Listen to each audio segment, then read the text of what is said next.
Society needs strong masculine men. We have an epidemic of children being raised in fatherless homes, and 80% of divorces are initiated by women. Women are taught that they don't need men and that they're even disposable. We can't do it alone, and we shouldn't accept doing it alone. We really need to stop perpetuating this idea that we don't need men. Men provide us with their life force energy, which impregnates us, and they have a purpose in society, and they are at the foundation of everything that has been built. Men provide protection in a home. They provide stability in a home. They provide responsibility and structure in a home. Studies have shown that growing up without a father can permanently restructure and rewire the brain and can create more aggression and anger in children. Girls raised without fathers are more likely to be sexually promiscuous and also more likely to get divorced. 70% of teen births happen in homes of single mothers. 70% of dropouts, 70% of suicides,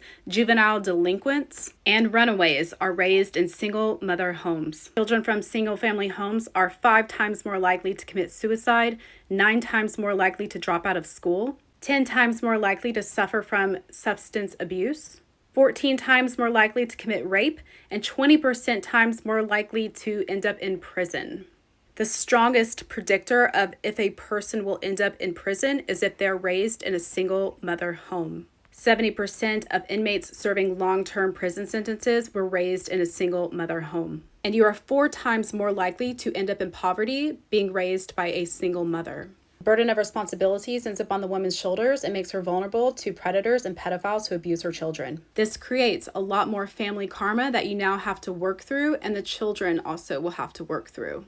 Men are starting to see that the odds are stacked against them with how many women initiate divorce and are not committing anymore. Because women aren't in the home full time, they have to work to take care of the family. The children are left to their own devices and are being indoctrinated by government schools, and they're being taught in kindergarten about sex and changing their genders. There has even been countless of times where people have discovered in school libraries pornography in books for children and teenagers. A more promiscuous society creates an over-sexualization of women. This creates a very promiscuous society and an extremely high abortion rate.